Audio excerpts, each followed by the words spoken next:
All right. Ush! Damn, he just killed the nigga! Bonus.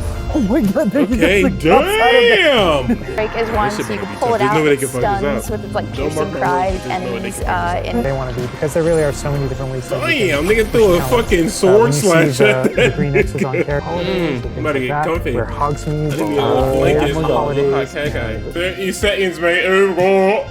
Harry Potter, I need you all to be excited as me. I have no food, I have water, mate. Oh my god. I know I uploaded at 11, but it's 5 o'clock now. Be here.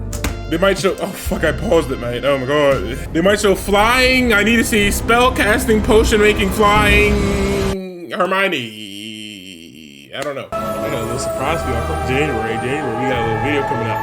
Oh, and okay, that's what we need to see today. That's what we need to see today. This shit's 1080, bro. Like, damn, this shit kind of foggy, you know?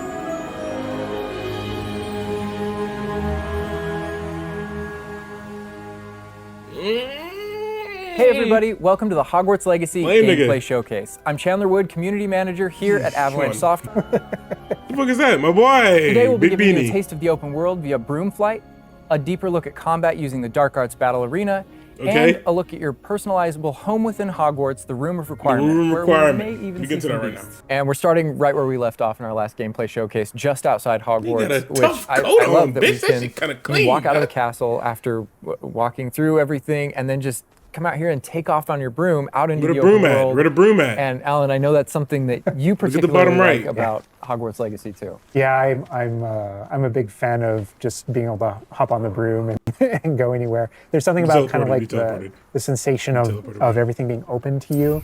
And I love the proximity that I can get to things. I love flying close to the ground. They should have put Quidditch in. I kind of wanted to talk about it just because I feel like they should have put Quidditch in the brooms are fun for me, not just because of all those feelings of exhilaration, but because they're not just I have a broom and it's done. I actually kind of like some of the mechanics in it. So you see in the lower right there's a meter there, and occasionally as Andrew's kind of flying up or flying down, you might notice it draining. I'm in the top right. And this isn't the present day where all the broom technology is well known and advanced and everything that we know and love. This is an earlier time where they're still trying to figure out, we're not at the 3000 yet. We're at the we're back in time. I'm just so speechless right now because this is just so beautiful. The world just looks so. This nigga, that should have been me on the stage. The broom, is that like the only one, or can you like upgrade that broom to go faster? Yeah, so we have shop in Hogsmeade, actually a broom shop. And so that sells a variety of different brooms. And it was important to us that the player could customize themselves based on their own aesthetic. So they're purely cosmetic, but if you talk to the shopkeep and help him out, he'll actually sell upgrades. Yeah, those upgrades will make it so that where normally the broom, you can only fly 1080p. You can only go at max speed. That's not on my end. Turbo meter down there. You can only go at max speed without the meter going down, kind of closer to the ground. And as you raise into the air, you'll notice the meter drop. And so those upgrades will allow you to increase that distance from the ground. And the broom owner at the sporting goods store in you can't be that high in the air. I wonder why they did that. Perfect the broom and get better at it and know it better. And you can participate that and get better and better brooms through that. And I love that mechanic encourages you to actually explore the world and kind of stay close to the ground. It's not just a travel mechanic, point A to point B. You're not just flying high over everything, although it is beautiful, something I really love doing, but I'm trying to be up in the air like these, like explore on the ground, and so kind of keeping you down at the ground level. And to me, it feels like it's got this kind of up in the looking down on bitches. Like I'm just like I want to snatch the control from Andrew right now because I want to go to the mountaintop, I'm going to that forest, and to that hamlet. You need to relax. I don't know. That's how it's called. I think that's what it is. No, it's awesome. But I respect that. I respect the exploration and the enthusiasm here, and I feel like that you call it a hamlet is just perfect, just because that's what we refer to it as. And so we all know from lore that Hogsmeade is the only all wizarding village within Britain. But we wanted other opportunities to kind of meet other characters out here and to kind of populate the landscape, so it's not just kind of barren as you leave out this direction and that direction. And so we just imagine these different dwellings, these different smaller locations that wizards might live in out in the Scottish Highlands. And so it's those, and so we refer to those as hamlets, and they're opportunities to learn those wizard stories, how those different locations have kind of like learned to live, what their relationships are with characters at Hogsmeade and Hogwarts. Can't live in that anymore. And so they're both quest opportunities out here and a chance to kind of get to know more of the area, even beyond Hogwarts and Hogsmeade that we've already experienced. And you also notice on the mini-map, like lots of little icons, and each one of those represent gameplay in the hamlets that you can participate in. You know, whether it's a vendor or different puzzles and challenges or different secrets that exist. Each one of those icons are different opportunities for gameplay.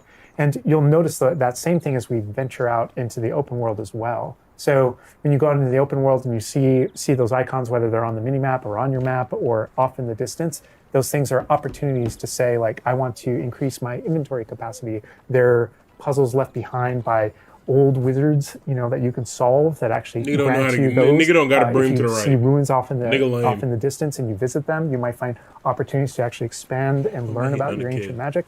And as you kind of encounter different enemies dotted on the landscape, sometimes those characters, poachers or dark wizards, might be hoarding different magical resources that are valuable to you as you're playing the game. So each one has kind of like a way to connect to our gameplay loops and provide different opportunities that just kind of reward you for poking around.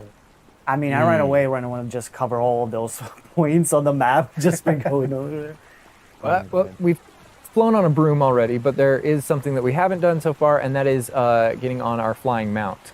We're going to hop on our Onyx Hippogriff here. The Onyx Hippogriff is our pre-order bonus. Oh my god, there okay, damn! The back. Oh wait, you can use it as a horsey? I mean, a horse. I mean, that is a... That nigga wild. That nigga's too excited right now. As a hippogriff, you can totally ride it like a ground mount, and you can lift off into the air. And we tried to make sure that each of those interactions, so the broom's really good at reaching that top speed, at kind of traveling the world as quickly as possible. But sometimes it's really nice to get on the hippogriff because of that ground speed or those transitions. It's the best nigga in the game. It just feels amazing just to be riding around. Look at it. Yeah, it really is kind of like, I don't know, it's a great feeling being on it. And it's a great feeling managing those transitions, kind of going from run to fly and just being able to go wherever you want. And we tried to make sure that each one of these things that you can interact with have a unique identity and a reason. It's like the alert system right there, okay? Where the fuck is this nigga going, bro? This not school no more. Areas, like a swampy area. By the way, can you go to like entire map anywhere you go? There are regions that are like locked from you? Yeah, as soon as you, there's kind of a moment where the world kind of opens up to you outside of Hogwarts as a student. And right from that moment, early on in the game, you can go wherever you want. And so you might find more difficult challenges in different areas. And you'll see different spots as Andrew's moving around. Like you mentioned, the swamp. There's a lot of hype behind this game. They better not fuck up, bro. Coast, I'm telling you. We've got different types of environments better not fuck in the up. world just to kind of pepper your experience, reward you for exploring, keep things fresh. All those things exist as we're moving around. So cool. I love that windmill. It's like so rustic. Like I keep forgetting that this is like 1800s. The Wizarding World we've never really seen before. Like it feels so authentic. Like it just, it's part of it. Yeah, I love this vista too, and I'm gonna have Andrew stop here. We're gonna use a bit of dev magic to change the seasons. Actually, I want you to see what this world looks like. Go to the snow. Go to the snow. Yes, yes, please. I love snow. Okay. What is that? Oh, baby. What is that? I'm not doing what they're doing. Oh my god. Yeah, bitches this is so beautiful. Oh my god. Actually, really don't. This is so pretty. Like it looks so realistic. Oh my god, it changes the landscape like completely. Oh my god. Does it have like actual like gameplay impact? Like impact on the gameplay? Or does it like it's just the weather of Scotland? It's aesthetic, bro. Yeah, we really use it as a narrative marker through the game. So as you're progressing through the storyline, it's important for us to kind of like have those moments that kind of felt like when you're reading the books or watching the movies where you'll see kind of like the title card winter and now the landscape has changed and you're really feeling that passage of time while you're a student, going through your year at Hogwarts. And I think we wanted to duplicate that. And for me, it's really fun that it's not just on the outside, which I agree, I think it looks really beautiful, but within the school as well. So there are moments like when it reaches certain holidays or things like that, where Hogsmeade reacts to holidays, and the school reacts to holidays, and you see the decorations around those environments change. That really helped just kind of make me feel like I'm there. Right. Yeah. And it's not just for the seasons, those kind of vibe things. like we have a day-night cycle, and that day-night cycle, even though similarly, like it's largely about vibe. When you go into Hogsmeade in the evening, there's less characters there. Cut through them. School, you'll notice it kind of dies down and quiets down. Just when there's just candlelight and students kind of like as you're walking through the halls. But in that day-night cycle is where we've kind of placed a few items where, you know, whether or not you can collect them or whether or not you can interact with them that are a little bit restricted by the day-night cycle. But the day and night, okay. And I love Andrew's flying up here really high up on the hippogriff. And we're just looking at this view of Hogwarts crazy, in the distance. It's just absolutely beautiful. It's part of what I love most about flying around in this game, whether it's on a hippogriff or on the broom. No, I mean, you talk about going anywhere and things that you can see in the distance, and that's one of my... I still can't get over, like, no matter... I play this so much, but I still can't get over the fact that I can see Hogwarts out there, and there's just something beautiful about knowing that all of the things inside of it, the classrooms, the students, the professors, all the places I can go, I can just fly my hippogriff. Are still there, and then you can just fly into that the bitch front and doors and just walk. It's like two different worlds, like a building that's full of shit, and then you got the fucking outside. It's all contiguous and just kind of like one space is still exciting. Yeah, no loading screens. I'm just crazy. I'm speechless right now. It's just absolutely beautiful. It's just, oh my God. As much as we want to spend a lot more time out here just flying around, experiencing the world. Get to that combat. Get to that It's a great opportunity to switch over to combat. And last time we gave you kind of an intro to combat. This time we're going to really go a lot more of a deep dive on using the Dark Arts Battle Arena, which is part of our deluxe edition. All right, Andrew's got us in the Forbidden Forest, which is where the Dark Arts Battle Arena is. Which is part of the Deluxe and Digital Deluxe Edition. I love the way that the Dark Arts Battle Arena is actually part of the world. It's integrated into the world, so your experience is more immersive than just choosing an option from the main menu of the game or something like that. A reason to go to the Forbidden Forest. Exactly. There are many reasons to go to the Forbidden Forest, but he's also wearing the Dark Arts cosmetic set, and here he's pulling out the Thestral, which is it's the shit you can only see when the Deluxe and Digital Deluxe Edition. So we're going full Dark Arts here. The skeleton horse. That's good. That's what I go into. But I like this battle arena. It is a great place to show off really combat in a big way because it unlocks some interesting abilities for you and allows you to really play around with combat in a deep way. And is this like the only arena like this in the game where you can like practice? Yeah, so in the base game we have 2 combat arenas normally, and so everyone has access to those. And each of the combat arenas are an opportunity to kind of just go They already locking shit off with paywalls now. Waves in order to earn a different cosmetic for your character and add that to your collection. In the case of that's no different than the Dark Arts Battle Arena. That's also true, the combat arena. But one of the things that we're excited about in the Dark Arts Battle Arena that people can do is you come in preloaded with different abilities. So the unforgivable curses are something that everyone's going to have access to through the base game and going to earn, and they can make choices in order to kind of like add that to their repertoire, and they can also commit to that down with certain talents and things like that. When you play the Dark Arts Combat Arena, you actually have access to all those things as kind of like a way to test them all. And so it's a chance to kind of like tour and play with the Dark Arts and decide whether or not that can be behind a paywall. I'm not that mad. I'm not that mad. We're not getting that, but I'm not that everyone mad. has the same ability to explore the Dark Arts. This is just kind of like a way of and again, a great place for us to show off combat in general. So I think we're gonna jump in here. Andrew's gonna start battling, and we can start talking about everything you're seeing on the screen. All right. Damn, he just killed the nigga. That was right away. Oh my God. We're starting off strong. Oh my God. Down, was that Kujio? Oh get out of there. That's so cool. Yeah, so that you'll notice right away, like when we use Avada Kedavra, that guy's health bar Get mixed. Get out of there. And we really are trying to honor the way Avada Kedavra works in the game. Throw a barrel at that in nigga. Some pretty extreme situations.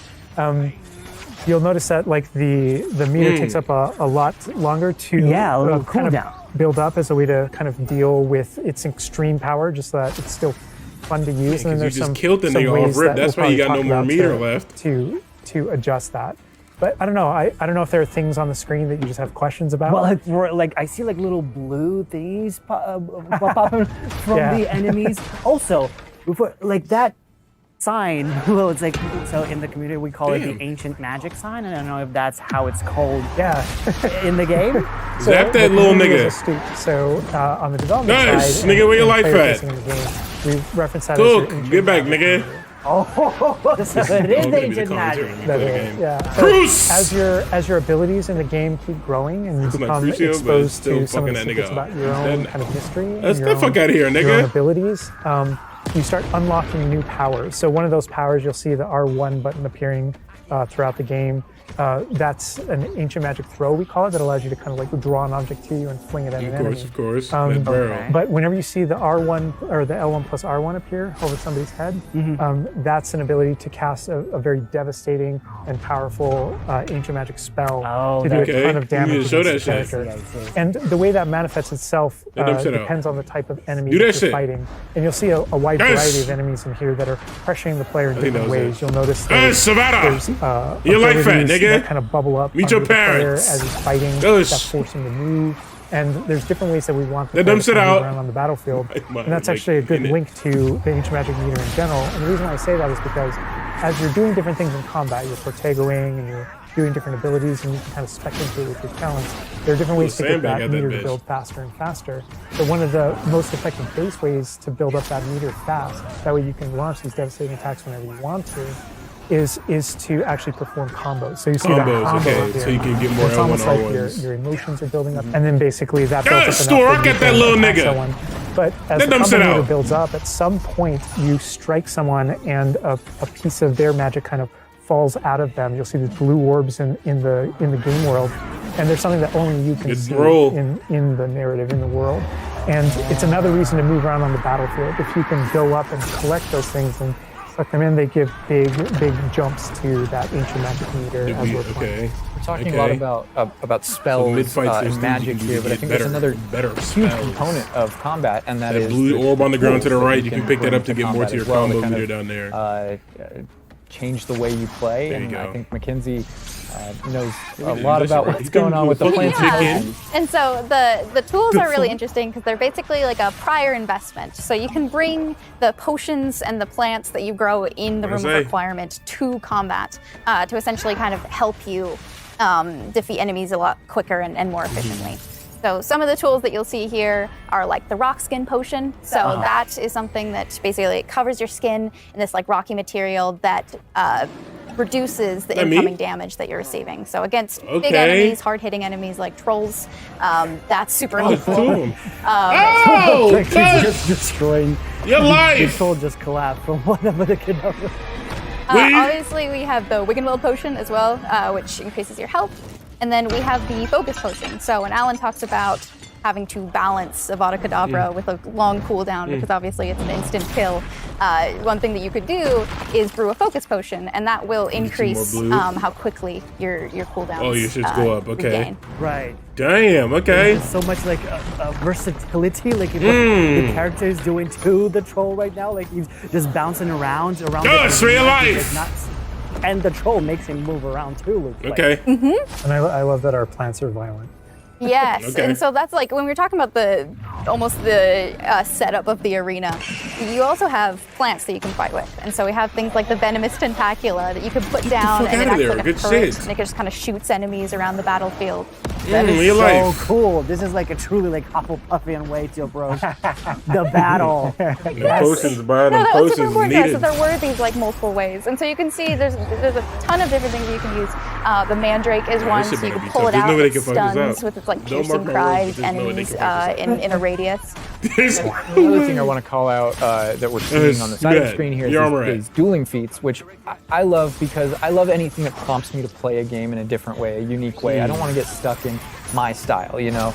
And so this is a way to, if you want to get stuck in your style, go for it. If you just want to blast people with spells, go for it. But we also want to have some things over here that may just blow him up, certain plants or certain potions or block more. Yeah, we mentioned the field guide challenges. Who did he blow up in the prior stream? And the field guide challenges, this is the way that the field guide manifests like challenges for you to do in combat. And exactly to your point, we just wanted a way to encourage players to to explore the different systems, to help them decide, to just kind of practice with them and explore what they want to do, because there really are so many different ways. Damn, nigga threw a fucking sword slash at the green X's on characters, right? And that's kind of through your talents you can unlock this kind of cursing mechanic that sort of like links the fates of these different characters on the battlefield. That way, as as you're cursing different characters, they all begin sharing damage. And so we have things like a net of damage, which is the insta-kill. But if you curse everyone before you insta-kill this one guy, they can all drop dead for that kind of because they're all connected. And so, oh my God, there are dark arts fantasies. There's fantasies about being more of a defense against the dark arts character, things like that misty step that you see occasionally being used on the battlefield. And we can also spec into our potions and plants to make them more powerful and more efficacious. So it's all about which type of player you feel like you are and whether or not you want to play with prep, on the fly, or with deliberation, and those are all different options. That is so cool because it's like I see so much like going on the game, cooking up them potions, and I want to just try it myself, like which style works best. I mean, I feel like it's the dark arts is going to be the easiest route, but ancient magic, to be honest, feels like much more powerful than just the dark arts. Yeah. To be fair. And speaking of plants and potions, we're going to be putting the dark arts away, put those unforgivable curses away, and heading to the Room of Requirement, which is your home within Hogwarts, a personalizable space that actually has some utility as well, where you get to brew things and grow things and also care for some beasts. All right, Andrew's got us in the Room of Requirement, we kind of went casual mode on the outfit here, wearing a nice jumper. And I think that's a good jumping off point for the personalization of the space as well. Not just your character and the visuals of your character, but actually the space is a place that you can make your own. Yeah, it was super important to us that this space really did feel like your reflection as a wizard. This shit kind of tough, bro. There's nobody else's room is like that. In here. What? Different themes throughout, starkly different themes, to really just hammer home that this is yours. Oh my God! What? This is beautiful. We never expected that. Go to the right.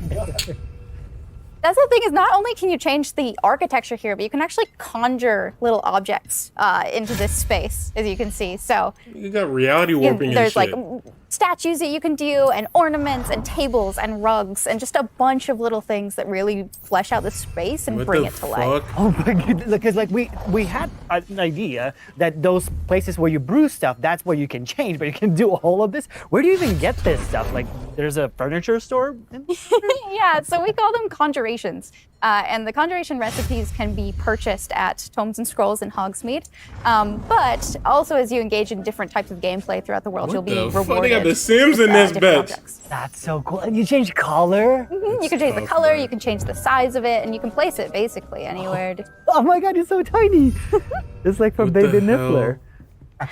And I love how the system too is designed. It's not mechanical; it's immersive, and so you get the magical effect of conjuring it in, and you're actually doing this in the world as your character. But the way you've blended like that gameplay with the immersive design of personalizing the space. Oh my God, like, and I love the animation, how it like appears, you know, like it's not just like there, it's like, it almost like it apparates. It is really quite beautiful, and that was the thing, is we wanted that to look really nice, because the magic in the wizarding world is everywhere. It's physical, it's kinetic, and it's whimsical. And we really wanted to nail that whimsy in this space. Another thing that I wanted to discuss is that not only can you like conjure things and you can change their look, but you can do that with the utility objects as well. So you can see that we have planting pots and potion stations, and you can change the look of those as well. And these are the areas where, as we had mentioned previously, you'll be growing your plants, you'll be brewing your potions. Right. So while you're also doing these kind of nurturing-based activities, this is also the space where you will bring your gear here to be identified and gear to have like rates put on it, which I believe don't let me get my hands on this shit, pussy. We keep bringing up appearance and how it looks, and on a, like in the game you can look like anything you want to whenever you want to. But the player will be finding different types of gear, we call it, as you progress through the game. And essentially, we just know that clothes and different items in the wizarding world can have different magical properties. And as you explore and as you adventure and as you defeat enemies, you're going to be finding different pieces of gear that have different abilities and that can help you in your journey and are a major part of you kind of growing as a wizard and advancing as a wizard. And so there's a huge list. And not all the time, whenever you get a new piece of gear, you don't necessarily know exactly what it does. And so there is a station inside of the Room of Requirement that you can conjure. It's one of the first things you conjure, called an identification station, where you can actually bring that gear that you're uncertain about and learn what its abilities are. Right, okay. Yeah, that's so cool. And then as the space advances even further, and the space will eventually grow its own rooms, and you're going to get new recipes, like Mackenzie's talking about, all these different things keep expanding. And as it expands, eventually you're going to earn what we see here, which is called a loom. And when you set up a loom, it's an ability to essentially customize exactly which magical properties are on your gear and take any piece of gear and adjust its properties and to tweak what it does. And I mentioned earlier that you can make anything look like anything. The collection of appearances, we call it, or cosmetics, we've been referring to it in this stream. Those types of things you can use, and you can apply a look to any other look. So if you get a piece of gear, you put it on, you look like that, but you can change it to look like whatever you want. If you have a high piece of gear, so cool. And like you can just put some ability to the sweater, but then you can just swap that ability. Yep, and appearances you can edit whenever you want in the gear screen. The loom is specifically about applying the traits on.